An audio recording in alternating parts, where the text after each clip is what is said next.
గుంటూరులో జరిగినటువంటి ముద్రగడ్డకు సంబంధించినటువంటి సంస్మరణ సభ ప్రస్తుతం రాష్ట్ర వ్యాప్తంగా కూడా ఒక పొలిటికల్ టర్న్ తీసుకున్నటువంటి పరిస్థితులు. ప్రజెంట్ బోండా ఉమాని ఒక ముగ్గురు కమిటీ సభ్యులు వేసి విచారణ కూడా ఆదేశించినటువంటి పరిస్థితులు ఉన్నాయి. అసలు ఏంటి ఆ రోజు నిజంగా అది పొలిటికల్ ఎజెండాగా జరిగినటువంటి సభ,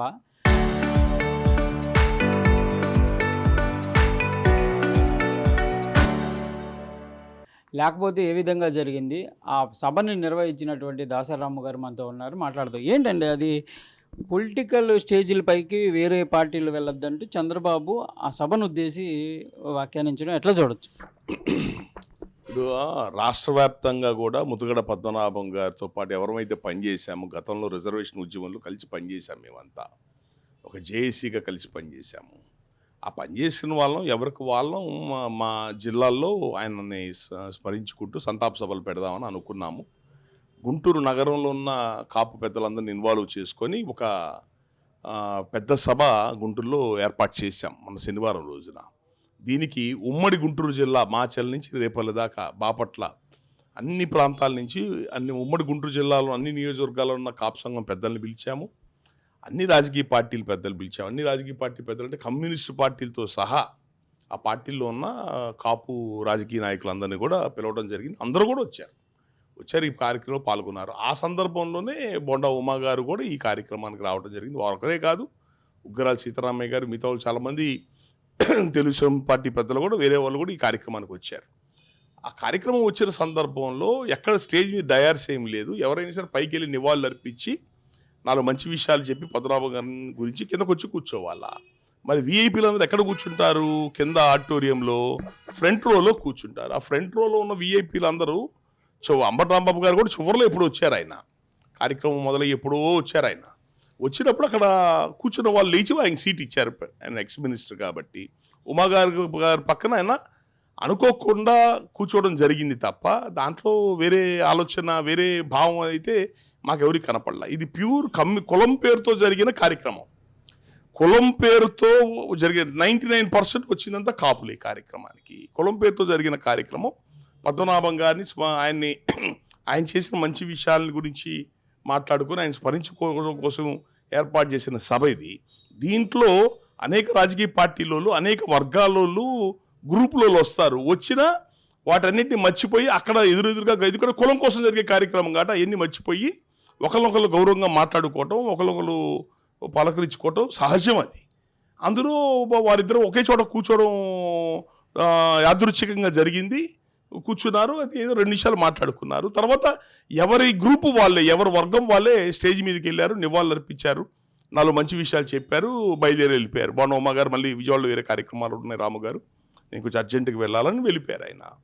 దీన్ని తెలుగుదేశం పార్టీ ఒకవేళ బోండా ఉమా గారితో మీకు రాజకీయపరమైన విభేదాలు ఉన్నాయా అంటే తెలుగుదేశం పార్టీలో ఉన్న కాపు టీడీపీ నాయకులకి ఎంత పెద్ద ప్రాముఖ్యత లేదని, గౌరవం లేదని చెప్పి చెప్పుకుంటున్నారు బయట.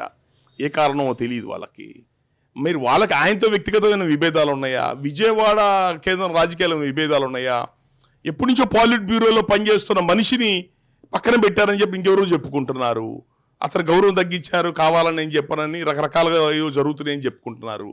ఆయనకి బోండా ఉమా గారికి తెలుగుదేశం పార్టీకి రాజకీయంగా ఏదన్నా అంతర్గతంగా ఏదన్నా ఉంటే ఆ అంతర్గతమైన రాజకీయ విషయాలే మాట్లాడుకోండి.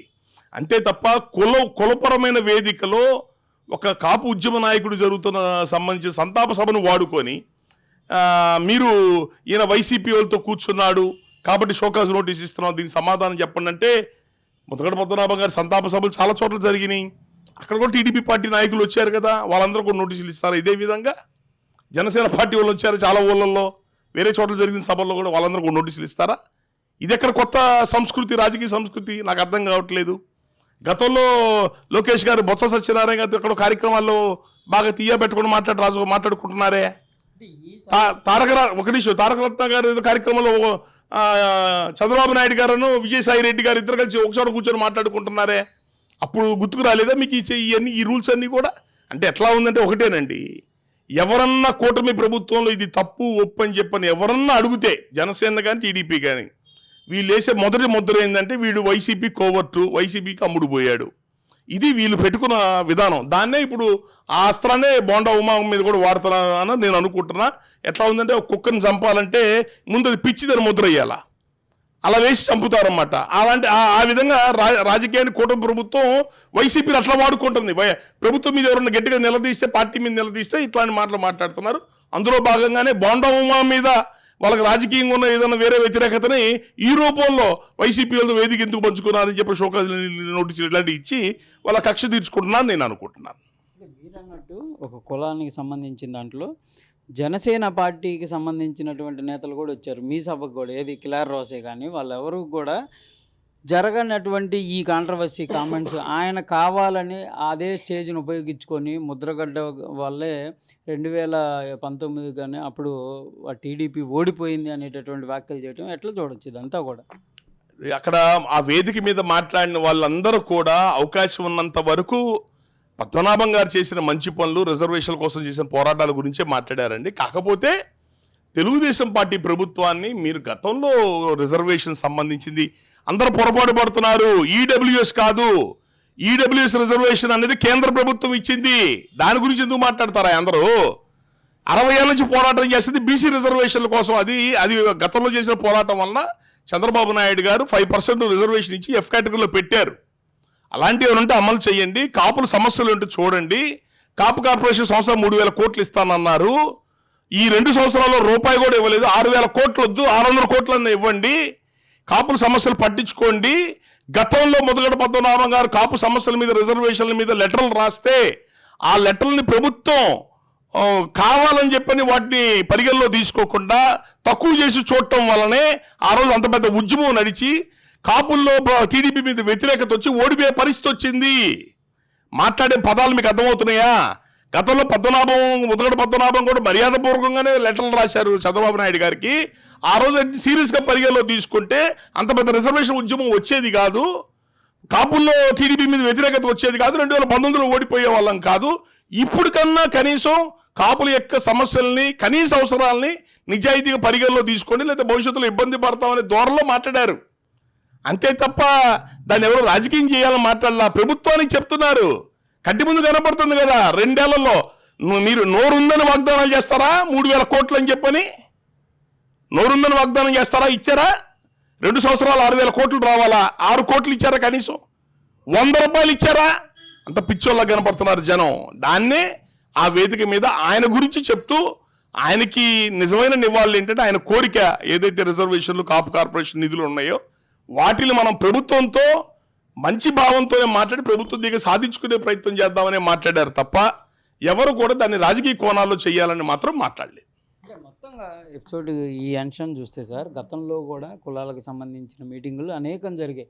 అంటే బీసీ వర్గాలకు జరిగినాయి కానీ, లేకపోతే డైరెక్ట్గా టీడీపీనే బీసీ వర్గాల సభలు నిర్వహించింది గల్లా మాధవి గారు కానీ, ఇట్లాంటివి జరిగినప్పుడు రానటువంటి అంశంలో ఎందుకు వరుసగా కాపులకు సంబంధించినటువంటి అంశాలే పొలిటికల్గా కాంట్రవర్సీ మారుతున్నటువంటి పరిస్థితులు ఉన్నాయి. దాంతోపాటు అంటే పొలిటికల్ అంశాలే కాదు, ఒక సాయికి చనిపోయినటువంటి అంశం కానీ విజయవాడలో, ఇలాంటి అంశాల్లో కూడా కాపులనే టార్గెటెడ్గా ముందుకు వెళ్తున్నాయి. కావాలని చెప్పి కాపు నేతలే కాంట్రవర్సీ సృష్టిస్తున్నారా, లేకపోతే అది ఆర్టిఫిషియల్గా జరుగుతున్నటువంటి పరిస్థితి?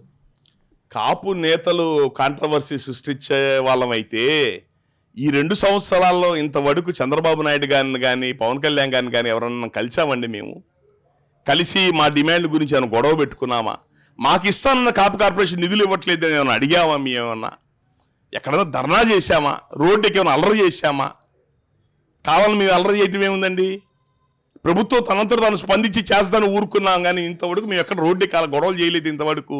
ఇక మేమేం కాంట్రవర్సీ చేసినట్టండి? అతిపెద్ద జాతి అండి, రూపాయికి పావలా 20% పైన జనాభా ఉన్న కులం.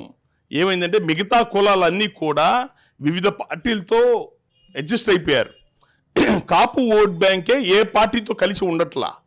ఈ చివరిన ఎలక్షన్ రోజున ఈ కాపు ఓట్లు ఎటు తిరుగుతాయో అటు గెలుపు వస్తుంది.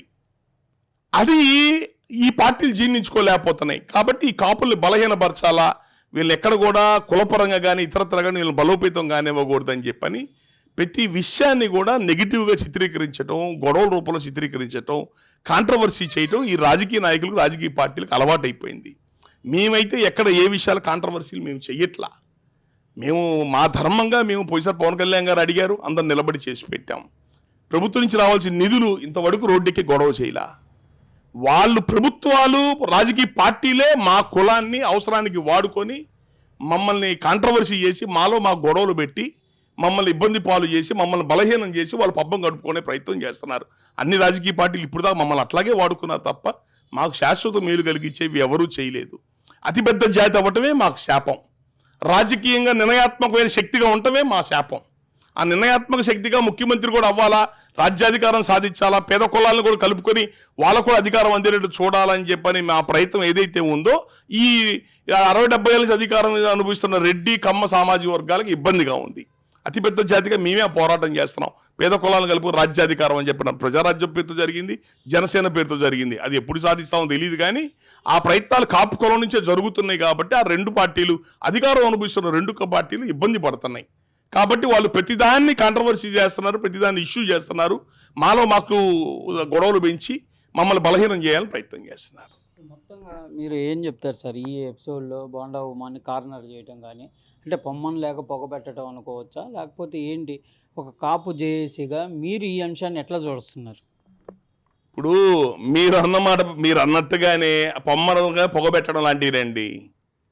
ప్రతి వ్యక్తిని ఎవరన్నా ప్రజా సమస్యల మీద కానీ పార్టీలో జరిగే అంతర్గతమైన విషయాలు కానీ కూటమి ప్రభుత్వంలో ఉన్న పార్టీలను ఎవరన్నా ఏదన్నా అడిగితే చాలా దుర్మార్గంగా వీళ్ళు చేసే పని ఏంటంటే వైసీపీ కోవర్టు, వైసీపీ ప్యాకేజీ.